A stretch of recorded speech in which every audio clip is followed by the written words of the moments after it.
Кино урлаг бидний амьдралд асар хүчтэй нөлөөлж чаддаг. Зарим нь биднийг уйлуулж, зарим нь бүхэл амьдралаа эргцүүлэн бодоход хүргэдэг.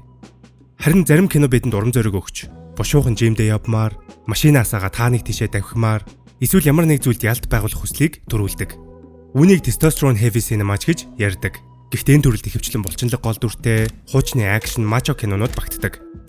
Харин орчин цагт testosterone кино гэвэл дан ганц тэдгэрийн нэрлэх нь өрөөсгөл. Тэгвэл өнөөдрийн бичлэгээр өөрийнхөө зүгээс эрэгтэй хүмүүсийн мөн чанарыг харуулсан, нэмээд testosterone амтагдсан топ 5 киног нэрлэе.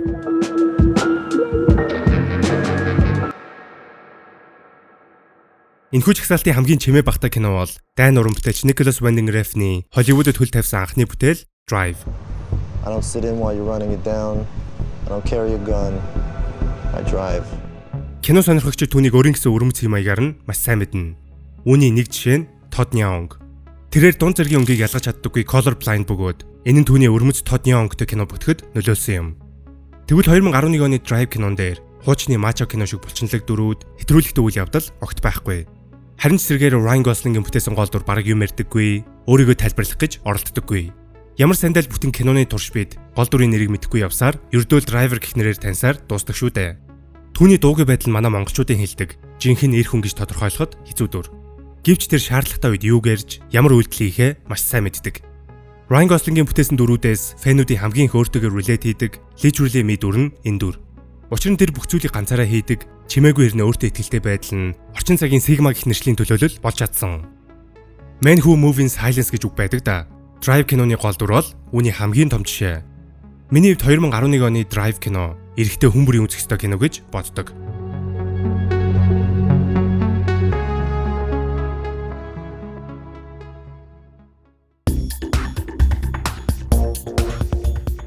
Энэ жагсаалтанд бичлэгний ихэнд дурдсан мачо киног онцлохгүй байж болохгүй.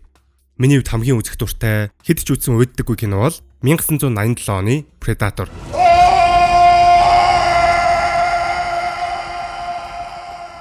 Франчайзынхаа хамгийн шилдэг киноч гэж хэлж болно.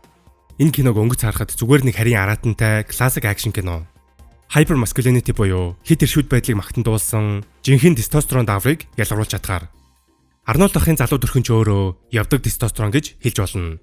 Гэхдээ өдийн насалчгаад одоо ийм хэмжээнд байгаа гэхээр энэ хүнийг бишрэхгүй байж болохгүй.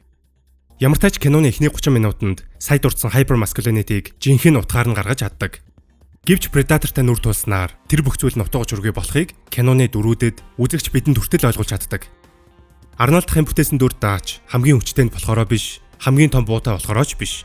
Эгоогоо дарж айцаа хүлээн зөвшөөрч хүрээлэн орчиндөө дасан зохицсноор Predator-ыг буулгавч чаддаг. Нэмээд Dylan Dutch хоёрын гар барьдаг хэсэг бол кино урлагийн түүхэн дэх Ultimate Testosterone scene шүү дээ. Dylan! You son of a bitch. Миний хувьд бүх цаг үеийн хамгийн шилдэг testosterone киног нэрлэгээвэл 1986 оны Top Gun-ыг хэлнэ. Энэ кинонд өөртөө итгэлтэй байдал, өрсөлдөөн, нөхөрлөл, legacy гээд олон зүйлийн талаар харуулдагч. Хамгийн гол нь Maverick очоод Pete Mitchell-ийн түүхээр өөрийгөө батлан харуулахын тухай өгүүлдэг. 1986 оны Top Gun Америкийн pop соёлд асар том нөлөөг үзүүлсэн гэдэг. Кино гарснаас хойш манайхны Cobra гэж нэрлэдэг нисгчийн хар шил, сахиун хөрөн байк модонд орсон. Харин манай Монголд энэ киноны нөлөө харьцангуй бага. Энэ киноны талаар ярьдаг хүн манай Монголд маш цөөхөн.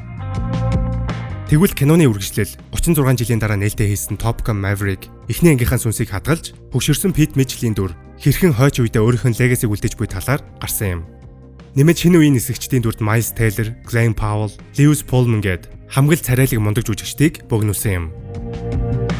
Гэхдээ киноны хамгийн онцлог зүйл нь нисгчдэд тулгардаг хүн царилтуудыг зураг авалт, technical хийц, sound design эвлүүлгээр супер харуулж чадсан явдал. Top Gun Maverick-ийг найруулсан Joseph Kosinski ийм нүсэр хэмжээний production action ямар гайхалтай хийдэг гэдгээ тус киногоор харуулж, өнгөрсөн жилийн шилдэг кинонуудын нэг F1 дээр ч бас баталсан. Харин жүжигчин Val Kilmer нас барахаас өмнө Iceman-ийн дүрээ бүтээсэн нь киноны хамгийн сэтгэл хөдлөсөн хэсэг байж чадсан юм. Энэ кинон ч өөрөө Val Kilmer-т маш том хүндэтгэл үзүүлсэн гэхэд буруудахгүй. Тэгвэл нэг гоё мэдээ байгаа нь 1986 оны Top Gun болон 2022 оны Top Gun Maverick нарыг кино театрын дэлгэцээр бүр IMAX дэлгэцээр аль биесний эрхтэйгээр үзэх боломж гарч байгаа юм байна. Киноны хоёр анги хоёулаа 5 сарын 15-наас кино театруудын энгийн болон IMAX танхимд ахин релиз хийж байгаа бөгөөд IMAX танхимд ердөө 7 хоногийн хугацаатай л гарах юм. Нэг үе бодоход зарим хуучны кинонууд манай Монголд театруудаар ахин гардаг болсныг та хэд мэдэж байгаах. Ийм гоё супер киног театрт үзнэ гэдэг бол алдаж болохгүй боломж. Миний хувьд Top Gun Maverick-ийг IMAX-аар үзхийг тэсэн ядан хүлээж байна.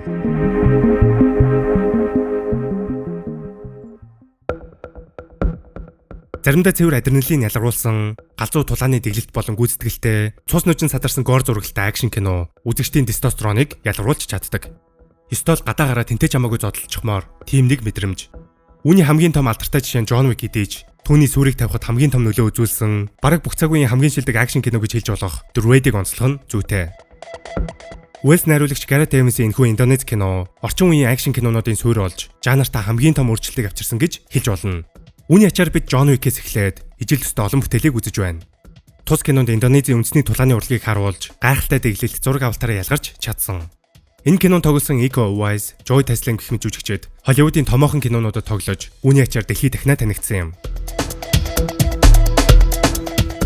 За тэгээд ирчүүдийн талаар, тэдний сэтгэл зүй, identity, маскулин байдлын талаар дуртахад хамгийн түрүүнд яригддаг кино бол David Fincher найруулагчийн 1999 онд нээлттэй хийсэн Fight Club. Welcome to Fight Club.